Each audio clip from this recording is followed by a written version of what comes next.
Army की जब हम बात करते हैं, डिफेंस सर्विसेज की जब हम बात करते हैं, तो एक तो सबको पता है कि एक आम भर्ती होती है फ़ौज में जाने के लिए, वो तो होता ही है। लेकिन उससे ऊपर अगर हम कोई बड़ी बात करते हैं तब आता है CDS। जब आपको ऑफिसर रैंक में जाना है, जब आपको एयरफोर्स में ऑफिसर बनना है, जब आपको आर्मी में ऑफिसर बनना है या आपको नेवी में ऑफिसर बनना है, तो आप कैसे बनोगे? तो उसके लिए 2 एग्ज़ाम्स बहुत इंपॉर्टेंट होते हैं। अगर आप 12th के बाद एग्ज़ाम दे करके डायरेक्ट एकेडमी में जाना चाहते हैं तो NDA आता है, और अगर आप ग्रेजुएशन के बाद एग्ज़ाम देकर डिफेंस सर्विसेज में कहीं भी जाना चाहते हैं तो CDS का एग्ज़ाम आता है। और ये दोनों एग्ज़ाम इतने इंपॉर्टेंट है कि बहुत से जो स्टूडेंट हैं वो इसके लिए तैयारी करते हैं और बहुत टाइम से तैयारी करते हैं, और उसके बाद जा कर के फिर कहीं जब इस एग्ज़ाम तक पहुँचते हैं और निराशा भी होती है जब क्लियर नहीं हो पाता कई बार एग्ज़ाम। तो लेकिन सबसे बड़े रीज़न क्या है क्लियर ना होने के पीछे?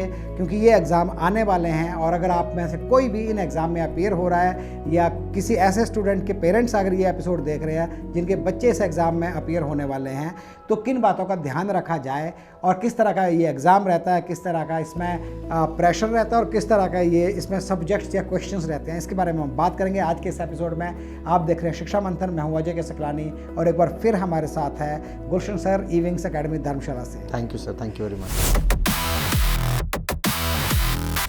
NDA और CDS, तो ये जो एग्ज़ाम्स अभी बहुत जल्दी ये एग्ज़ाम्स होने वाले हैं, तो इसको लेकर के किस तरीके से पहले से स्टूडेंट्स तैयारी कर सकते हैं?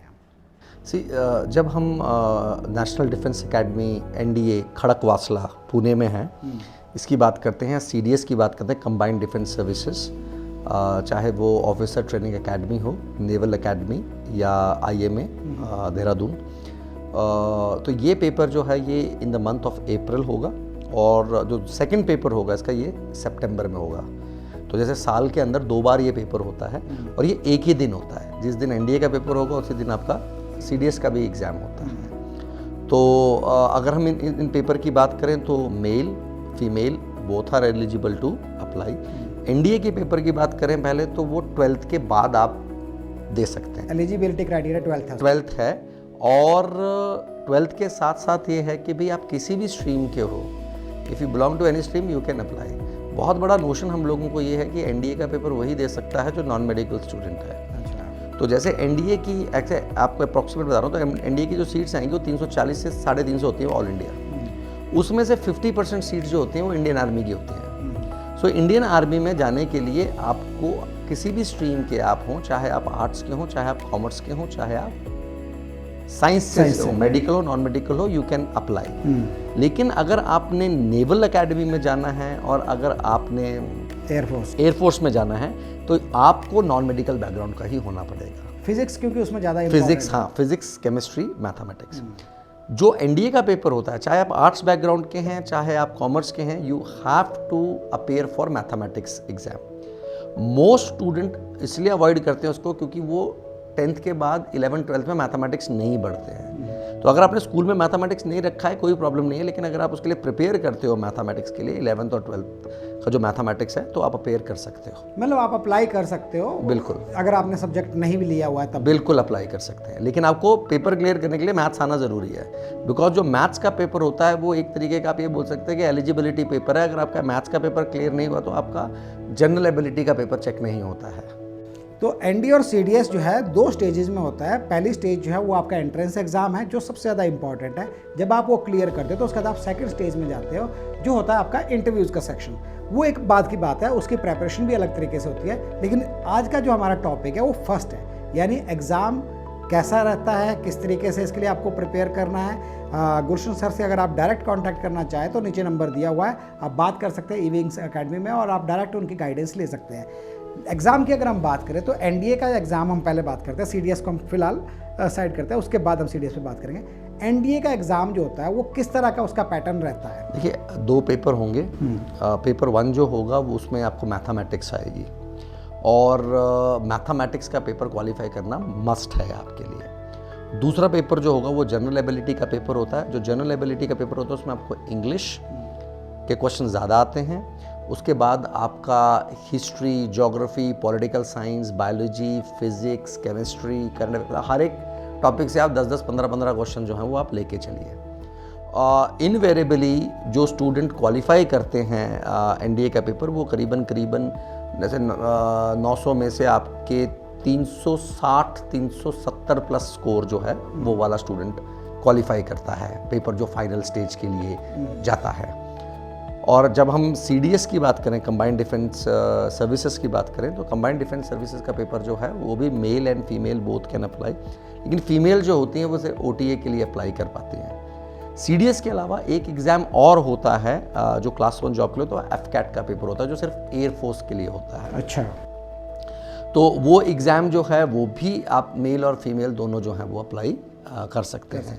और जब आप अपेयरिंग ईयर में होते हैं, फाइनल ईयर में होते हैं, तो you can appear for it, चाहे वो CDS है, चाहे वो NDA है, चाहे वो FCAT का पेपर। यानी अगर आप 12th में अभी पढ़ रहे हैं तो आप NDA का पेपर दे सकते हैं। बिल्कुल बिल्कुल। आपकी एज होनी चाहिए 16.5 ईयर्स प्लस होनी चाहिए आप, प्लस होनी चाहिए। और मैक्सिमम लिमिट क्या है? 19.5 है NDA के लिए। और CDS के लिए? CDS मेरे हिसाब से 23 ईयर्स तक आप दे सकते हैं एग्ज़ाम जो है CDS का। और उसके लिए आप ग्रेजुएशन के फाइनल ईयर में होने चाहिए। फाइनल ईयर में होने चाहिए। आप किसी भी स्ट्रीम से हों, चाहे आप आर्ट्स के हों, चाहे आप any stream, humanities, medical, non medical, which ever field, technical engineering होगा तो भी आप कर सकते हैं। एक सवाल मैं जानना चाहूँगा आपसे कि लोग बोलते हैं जैसे कि जो बाकी एग्ज़ाम होते हैं, एंट्रेंस एग्ज़ाम होते हैं जब आपके, तो उनमें और जो आर्मी के लिए खासकर ये NDA एंड CDS का एग्ज़ाम होता है, इनमें बहुत ज़्यादा डिफरेंस होता है और ये वाले एग्ज़ाम कुछ ज़्यादा ही डिफ़िकल्ट होते हैं, ऐसा कुछ है? नहीं, देखिए, अगर आपने CDS और NDA को क्वालिफाई करना है तो you have to be good in everything, लेकिन इंग्लिश और मैथमेटिक्स बिल्कुल एकदम सॉलिड होना ज़रूरी है। जैसे CDS का पेपर देते हैं तो CDS में OTA होता है, जैसे ऑफिसर ट्रेनिंग एकेडमी, तो उसमें मैथमेटिक्स नहीं होता है, इंग्लिश और GK होगा। तो आप वो, अगर किसी का मैथमेटिक्स नहीं है, किसी का मैथमेटिक्स अच्छा नहीं है, तो वो वाला पेपर दे के भी कर सकता है। लेकिन ये एक मिथ है कि भाई ऐसे डिफरेंस होता है कि भाई बहुत ज़्यादा मुश्किल है। ये पेपर सिस्टम का पेपर है। ये पेपर जो बच्चे ने वैल्यू सिस्टम एक्वायर किया हुआ है over a period of time during her और हिज स्कूलिंग और ग्रेजुएशन के टाइम पे, वो बच्चा वो पेपर निकालता है। बट एज कम्पेयर टू दूसरे एग्जाम्स की अगर हम बात करें तो यहाँ पे वैकेंसीज बाकी है उससे कम होते हैं, बहुत कम होते हैं। ऐसे एग्जाम, हर एक एग्जाम की वैकेंसी अलग है, लेकिन वहाँ पे एप्लीकेंट्स भी ज़्यादा होते हैं। तो वो कहीं ना कहीं पे नॉर्मली एक चीज़, जैसे अभी आपका FCAT की बात करें, CDS की लड़कियों की सीट की बात करें, तो मेरे ख्याल से 13 से 15 सीट्स होती हैं सिर्फ पूरे इंडिया में। अच्छा। Only that. तो अगर आप 15 स्टूडेंट्स में आ रहे हो, मैंने 343 बताया, जैसे 340 प्लस होती हैं जिसकी NDA की, तो अगर आप 340 स्टूडेंट्स में होंगे all over India in a population of more than 140 crore, तो आप ये सोच लीजिए कि what kind of individual that would be. मतलब जहाँ लाखों लोग अपीयर हो रहे हैं जिस एग्जाम में, उसमें जो है सीट्स बहुत लिमिटेड है, तो कंपटीशन बहुत हाई है। हाँ जी, बिल्कुल बिल्कुल। और इसी कंपटीशन को अगर आपको बीट करना है, ठीक है, तो हम बात ये नहीं करेंगे अभी कि पैटर्न क्या रहता है, हम ये बात ये नहीं करेंगे सब्जेक्ट क्या रहता है, मेंटली आपको किस तरीके से अपने आप को प्रिपेयर करना है। देखिए, पहले तो जैसे आप हिमाचल की बात करें तो हिमाचल जो है वैसे ही सर्विस ड्रिवन है। मैक्सिमम लोग जो हैं डिफेंस में काम करते हैं। हमारे ऐसे बोला भी जाता है कि हर एक फैमिली में आपको कोई ना कोई डिफेंस में मिल जाएगा। तो इधर जो huge contribution in defence services from Himachal. तो एक तो है इंटरेस्ट एंड पैशन की बात, वो इन्वायरमेंट जो है वो हमें यहाँ पर हिमाचल में नेचुरली मिलता है। तो स्टूडेंट, पहली तो चीज़, आपने अगर ये जॉब करनी है तो you have to be very passionate towards your country, towards your thought process. आपका इंडिविजुअलिस्टिक थॉट प्रोसेस जो है वो बहुत ज़्यादा स्ट्रांग होना ज़रूरी है। इंग्लिश जैसे मैंने आपको बताया कि बहुत ही अच्छी होनी चाहिए आपकी। You need to be very good in the sense कि मतलब आप ग्रामेटिकली बहुत अच्छे होने चाहिए। स्पोकन में प्लस माइनस हो सकता है, लेकिन जो पढ़ने के हिसाब से, रिटन के हिसाब से, you need to be very good in mathematics and English और साइंसेस के जो सब्जेक्ट है जैसे फिजिक्स, केमिस्ट्री, बायोलॉजी जो है आपकी, तो उस तरीके से है। और अगर पेपर क्लियर, और आप देखेंगे कि हर साल जो बच्चा NDA का होता है तो आपको हिमाचल का स्टूडेंट देखने को मिलेगा। हाँ, हिमाचल से आपको 2, 4, 5, 7 स्टूडेंट जो है वो हर साल आपको दिखेंगे जो क्वालिफाई करते हैं NDA में, जो NDA खड़क वासला पहुंचते हैं, नेशनल डिफेंस एकेडमी। क्योंकि जैसे आपने बताया SSB सेकंड स्टेज होती है, 5 डे प्रोसेस है, तो कहीं ना कहीं पे हमारे वैल्यू सिस्टम्स भी उस तरीके से हैं, उस तरीके से स्ट्रॉन्ग हैं कि हमारा बच्चा जो है वो, क्योंकि पेपर क्लियर करना अलग बात है, SSB और पेपर क्लियर करके NDA पहुँचना, मेडिकली फिट, फिजिकली फिट, वहाँ पहुँचना, दैट इज़ कम्प्लीटली डिफरेंट। अभी तक हम एंट्रेंस एग्ज़ाम की बात कर रहे थे, लेकिन अब मैं थोड़ा सा जानना चाहूँगा एसएसबी यानी सर्विस सिलेक्शन बोर्ड जो रहता है, जो उसके इंटरव्यूज़ रहते हैं। तो अगर आपको कुछ भी क्वेरी आपकी है एनडीए सीडीएस से रिलेटेड, तो मैं जैसे आपको बता रहा हूँ, आप डायरेक्टली क्वेश्चन सर से बात कर सकते हैं। ई-विंग्स एकेडमी का नंबर हम नीचे स्क्रीन में दे रहे हैं, आप इस नंबर पे कांटेक्ट करके जो भी आपकी क्वेरीज है आप डिस्कस कर सकते हैं। और आपको किसी भी तरह की कोई भी एजुकेशनल गाइडेंस चाहिए, कोई भी हेल्प चाहिए, या आपको किसी तरीके से प्रिपेयर करना है, उसके बारे में आप जानना चाहते हैं, तो आप गुलशन सर से डायरेक्टली बात कर सकते हैं। अब हम बात करते हैं, एग्ज़ाम तो हो जाएगा, लेट्स से अप्रैल में एग्ज़ाम हो गया, सितंबर में भी होगा। और अच्छा, अभी जो स्टूडेंट 12th में जाएंगे तो 12th का पेपर दिया है, तो कई तो निकलते के साथ ही मार्च में जैसे उनका पेपर खत्म होता है, अप्रैल में हो जाएगा पेपर। लेकिन अगर आपने एकेडमिकली भी एडमिशन लेनी है तो आपकी एडमिशन अगस्त मंथ तक होती है, जुलाई टू अगस्त। तो स्टूडेंट जो है वो सितंबर के लिए भी प्रिपेयर करना चाहिए। वो ये 4 महीने 5 महीने जो इसको प्रॉपरली यूटिलाइज करें। तो अब एग्ज़ाम के बाद जब हम बात करते हैं एसएसबी की, तो क्या आप एसएसबी को लेकर के भी मेरे पास अगर स्टूडेंट आते हैं तो we definitely help them out SSB के लिए। लेकिन प्रीडोमिनेटली हमारे यहाँ पे ये नोशन है कि भी जो आर्मी बैकग्राउंड से हैं वो they are able to help better. तो उसमें जैसे आपका पर्सनल इंटरव्यूज़ जो हैं वो होते हैं, साइकोलॉजिकल टेस्ट होते हैं, पीपीडीटीज़ होते हैं, वर्ड एसोसिएशन टेस्ट होता है, ग्रुप डिस्कशन होता है, तो उस तरीके से फिजिकल टास्क होते हैं, ग्रुप टास्क होते हैं। So yes we do help. लेकिन यहाँ पर जो स्टूडेंट जैसे, क्योंकि जैसे पेपर क्वालिफाई हुआ तो बहुत ही लिमिटेड बच्चा जो है वो पेपर क्वालिफाई कर पाता है।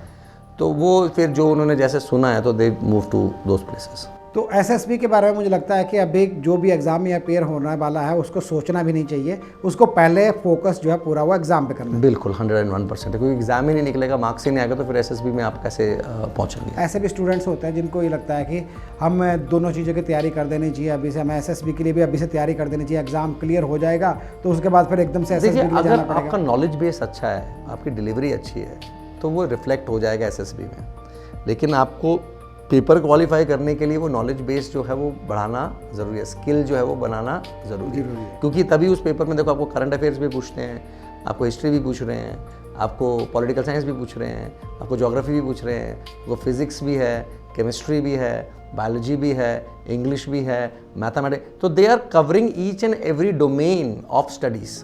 तो जब आप each and every domain of study को कवर कर रहे हैं तो they are looking at a individual who is holistically very very good and firm. तो जब आपके पास वो सब्जेक्ट्स जो हैं अगर आप उसको अच्छे से कवर कर लेते हैं तो ऑटोमेटिकली आपके अंदर वो चीज़ एब्जॉर्ब होती है और रिफ्लेक्ट होना स्टार्ट होती है वो चीज़।